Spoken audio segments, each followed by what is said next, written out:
집단지성의 역동적 드라마를 써주신 당원과 성원해주신 국민 여러분께 감사드립니다. 이재명 대표를 중심으로 단결하라, 폭정과 친일 회기를 제압하고 집권을 준비하라는 당심과 민의로 새기고 무겁게 받들겠습니다. 당원 집단지성은 민주당의 가장 큰 힘입니다. 당원 주권과 교육 훈련의 대대적 강화로 당원 집단 지성의 지혜는 더 강하고 깊어질 것입니다.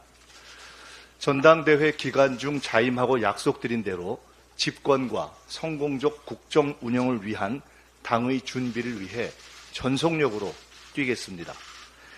이재명 대표가 이끄는 민주당이 올림픽 양궁팀처럼 실력 있는 모든 국회의원과 지역위원장, 당내 성원들이 총력으로 함께 뛰는 실력주의 동심원 체제, 올라운드 팀플레이 체제로 크고 넓고 강해지도록, 그리고 최고회의도 팀플레이의 모범이 되도록 최선을 다하겠습니다.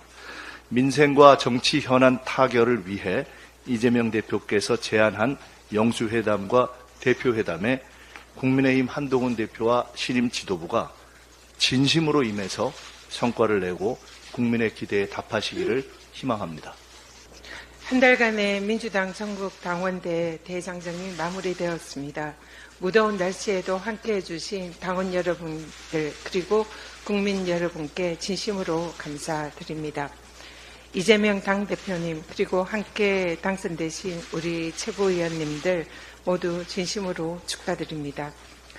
저는 18대 국회 입성 이후에 이번에 처음으로 당내 선거에 도전했습니다.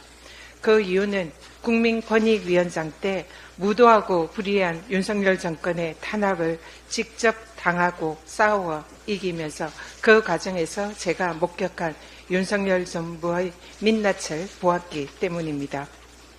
제가 민주당과 대한민국을 위해서 해야 할 일이 분명히 있구나라고 생각을 했습니다. 앞으로 최고위원으로서 제가 해야 할 일을 분명히 제대로 하겠습니다. 당원과 국민들께서 저를 지켜주셨습니다. 이제는 제가 우리 민주당과 대한민국을 지키겠습니다. 제주에서 서울까지 전국 방방곡곡을 다니면서 만난 당원들의 뜻은 분명했습니다.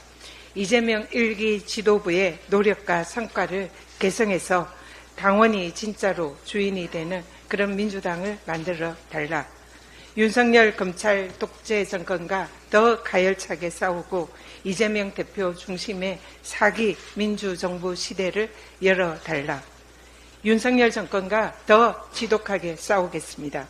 법사위에서 윤석열 김건희 정권의 헌법과 법률 위반 사항을 명백히 밝혀내고 최고위에서 그 진상을 국민들에게 보고하겠습니다. 억울하게 숨진 최혜병 사건, 김건희 윤석열 대통령 부부의 청탁금지법 위반을 수사라고 하다가 수뇌부에 의해서 차절된 강직한 권익위 김 국장의 억울한 죽음, 반드시 진상을 밝히고 그 책임을 묻겠습니다. 고인의 명예를 지켜드리겠습니다. 저는 민주당 험지 강남에서도 승리했고 한강벨트의 중심 중성동갑을 지켜냈습니다. 최고위원으로서 앞으로 다가오는 지방선거의 민주당 승리를 견인하겠습니다. 무엇보다 이재명 민주당 정부 출범을 위해서 최선을 다해서 온몸을 던져 싸우겠습니다. 감사합니다. 네, 어제 더불어민주당은 제1차 정기 전국 당원대회를 치르고 더불어민주당의 새 지도부를 구성했습니다. 250만 당원이 함께 즐기는 축제였고 75%의 대의원 그리고 42%의 권리당원이 투표에 참여한 민주주의의 장이었습니다. 그 현장에서 당원들께서 제게 최고위원의 임무를 맡겨주셨습니다. 앞으로 이 임기 동안 오직 당원들의 그 뜻을 따라서 제 일을 제대로 하겠다는 말씀 먼저 드립니다. 기억은 공동체를 성립시키고 공동체는 기억을 성립시킨다라는 견해가 있습니다. 그래서 언론과 역사가 중요한 것입니다. 언론은 시대를 기록하고 또 역사는 그 시대를 재구성하고 평가하는 기억의 작업이기 때문입니다. 윤석열 정권이 언론과 역사에 특히 손을 대는 것이 매우 위험한 이유가 바로 여기 있습니다. 언론을 장악하고 역사 보훈기관의 요직에 문제적 인사를 앉히는 것은 국민의 기억을 왜곡하고 은폐하는 행위입니다. 같은 시대를 살고 또 함께 기억하는 공동체, 즉 국민을 갈기갈기 분열시켜서 정치적 이득을 얻겠다는 목표가 아니고서야 어떻게 해석이 되겠습니까? 광복절 전후에 벌어진 일만 해도 그렇습니다. 윤석열 정권은 온 나라가 한뜻으로 기념하는 광복절마저 두 쪽을 냈고 또 언론이 한 몫을 더했습니다. 대한민국의 공영방송 KBS가 8월 15일 자정이 지나자마자 오페라 나비부인을 상영을 해서 온 국민이 일본 기미가요를 듣게 만들었습니다. 지난 16일에는 김태효 국가안보실 1차장이 중요한 건 일본의 마음이라고 천일 공로할 발언을 했습니다. 논란이 불거지자 이 대통령실 고위 관계자가 18일에 입장을 냈는데요. 수십 차례에 걸쳐서 일본 정부의 공식적인 사과가 있었다라면서 이 피로감이 많이 쌓였다라고 두둔을 했습니다. 우리는 아직도 일제강점기의 상처와 분노를 잊지 못했습니다. 그런데 윤석열 정권은 요설을 늘어놓고 역사적 기억까지 왜곡하려고 듭니다.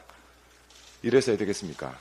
그래서 언론개혁은 지금 이 순간 가장 시급하고 중요한 개혁 과제입니다. 우리 기억과 생각에 권력이 더 이상 손대지 못하도록 언론개혁을 시작해야 합니다. 이번 전당대회를 거치면서 당원들과 국민께서는 민주당 새 지도부의 언론개혁을 명하셨습니다. 그 시대적 사명을 빠르고 확실하게 달성할 수 있도록 유능한 민주당의 진면목을 보이도록 저도 함께 최선을 다하겠습니다. 고맙습니다. 네, 안녕하십니까. 김병주입니다. 먼저 저를 믿고 지지해 주신 모든 당원 여러분께 깊은 감사의 말씀을 드립니다. 이번 지도부 선출은 우리 민주당의 새로운 도약을 위한 중요한 전환점이 될 것입니다. 막중한 책임을 무겁게 받아들이며 국민과 당원의 기대에 부응하기 위해 최선을 다하겠습니다. 한반도 상황이 매우 불안정합니다. 윤석열 정부의 잦은 외교 안보라인 교체가 국제 정세의 불확실성에 제대로 대처할 수 있을지 우려됩니다. 특히 김용현 국방부 장관 후보자에 대해서는 지명 철회를 강력히 요구합니다. 첫째, 김용현 후보자는 국민의 입을 틀어막아 민주주의를 훼손했습니다. 둘째, 대통령실 졸속 기전으로 국민의 혈세를 낭비했고 안보 위기를 초래했습니다.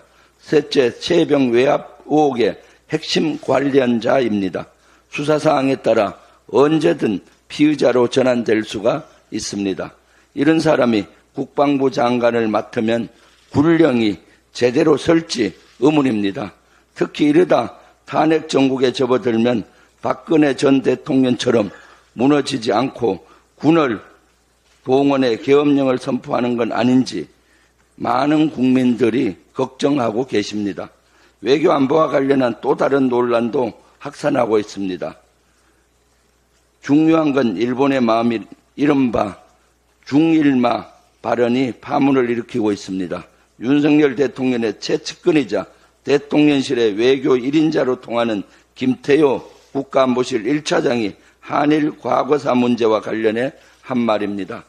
일본의 마음은 중요하고 우리 국민의 마음은 중요하지 않은 겁니까? 이는 친일 정권임을 선언하는 것으로 보입니다. 친일을 넘어 숭이라는 윤석열 정권, 이 정도면 대한민국 국민임을 포기하는 건 아는지 묻고 싶습니다. 김태호 차장은 지난해 3월에도 우리 외교부가 직기한 일본의 공식 사과가 20차례가 넘는다는 발언으로 집중포화를 맞은 바 있습니다. 일본의 피로도까지 걱정하더니 마음까지 배려하는 정부, 일본의 충성스러운 신하가 아닌지 의심스럽습니다. 김태호 차장은 당장 국민께 사죄하십시오. 이상입니다. 네, 이현주입니다. 당선시켜주시고 또 이렇게 지지해주신 국민들과 당원들께 감사드립니다. 기대에 어긋나지 않게 역할 잘 하겠습니다. 제가 그 선거를 하면서 동진 정책과 민생, 경제 이런 얘기를 많이 했었는데 앞으로도 영남과 그 수도권의 중산층을 대상으로 하는 우리의 동진 정책에 대해서 신경을 많이 쓰겠습니다. 그리고 민생과 경제에 대해서도 관심을 많이 기울이겠습니다.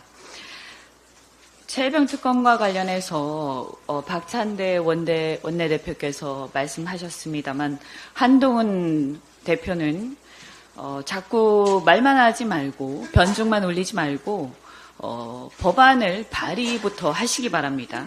국민의힘 의원 10명을 모으는 게 대표가 되기 전에는 어려워서 그런가 보다 했는데 대표가 되고 나서도 10명을 모으는 게 그렇게 어렵습니까? 네, 아직도 못 모으신 모양입니다. 뭐가 두렵습니까? 빨리 법안을 내시기 바랍니다. 저는 정치인으로서 어떤 주장을 하시기 전에 이미 우리 당의 법안이 나와 있습니다. 그러면 협상을 하시려면 변죽만 올리지 말고 법안을 내서 협상 테이블에 올리시기 바랍니다. 그리고 한 가지 더 덧붙여 말씀드리면 대법원장 특검은 제3자 특검이 아닙니다.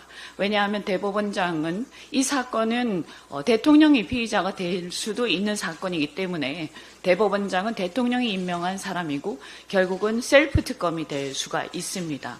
더군다나 특검이 이제 수사 결과가 기소가 되면 마지막에 심판을 하는 것이 대법원이 되는데 그 대법원장이 심판자가 어떻게 특검을 추천을 하겠습니까? 그래서 그것은 아예 생각도 하지 마라 이렇게 말씀을 드리겠습니다.